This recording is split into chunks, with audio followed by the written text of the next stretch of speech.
What's good, Eagles fans? This is your boy Tone DeShields the second, and you guys are locked in on your dose. So chalk it up. We're no matter if we win or if we lose. We just got to charge it to the game. I want to talk about DeVonta Smith and JaMarr Chase. Now, both of them have made their preseason debuts already. DeVonta Smith's came a game later, but JaMarr Chase so far has not been living up to the billing. Now, granted, his first preseason game, he only had one catch, one target, and he took it 16 yards. Productive. But his second preseason game, my man registered 3 drops on 3 third down attempts. Let me say that again. He dropped the ball 3 consecutive times on 3 third down attempts. That means when they tried to go to him when it mattered the most, he couldn't deliver. And it seemed like on a few of those drops, he made some business decisions. He saw the safety coming down, he saw the hit coming, and he decided not to catch that ball. Granted, all the balls that were targeted his way, or that were sent his way rather, weren't necessarily perfect, but they hit him in the hands, and he could have snagged it if he really wanted to. But he's out there, not me. I'm not going to sit here and question that guy's heart. But as of late, JaMarr Chase has been struggling with drops, not just in this second preseason game, but also in training camp. And the story has been rumbling. And it's starting to become a narrative. And that's something we don't need to happen for him.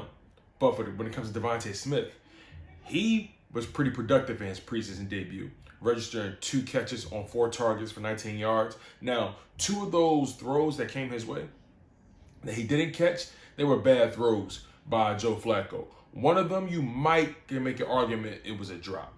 But the narrative surrounding DeVonta Smith hasn't been drops. He rarely drops anything. He hasn't dropped anything, not even in training camp.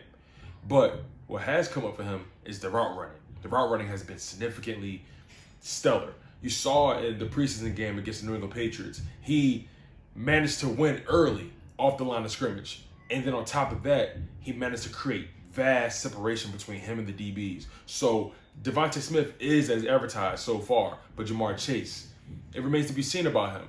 And those 2 guys are going to be compared for the rest of their careers because those 2 guys were highly regarded as being the best wide receivers in the draft outside of Jalen Waddle. But DeVonta Smith and JaMarr Chase, I believe those 2 guys will be tied at the hip, especially because the Philadelphia Eagles were apparently targeting JaMarr Chase at one point. And were thinking about trading up, but they knew the Cincinnati Bengals wanted to get him, so they ended up choosing DeVonta Smith, who I'm actually more happy with because I feel that DeVonta Smith, he is a more proven product. Granted, JaMarr Chase did what he did in 2019 for the LSU Tigers, but when you think about DeVonta Smith's entire resume, he didn't skip the 2020 season because of COVID. He came out and won the Heisman Trophy and did his thing and broke records, broke JaMarr Chase's records, as a matter of fact. But it's going to always remain to be seen who will be the better wide receiver. I believe DeVonta Smith is a much more polished, much more technically sound route runner. I feel like JaMarr Chase may be more of the athletic freak. But nonetheless, these guys are very early in their careers. This is only the preseason game, so it doesn't necessarily matter too much, but drops are something you want to always keep your eye on because JaMarr Chase is somebody who was drafted very high to catch those balls that he dropped, and it's just that simple. DeVonta Smith, on the other hand, has been taking advantage of his opportunities, and he has been winning earlier in the line of scrimmage, and his route running is already being raved about, even though he only had 2 catches for 19 yards. I personally believe DeVonta Smith will end up being the better wide receiver, but again, it all remains to be seen. And I'll leave it at that. I'm your humble host, Tone DeShields the second. You guys are locked in on your dose. Chalk it up. We're no matter if we win or if we lose. We just got to charge it to the game. Make sure you guys like, comment, and subscribe for more. One love, stay humble, stay healthy, and most importantly, stay hungry. And fly, Eagles fly.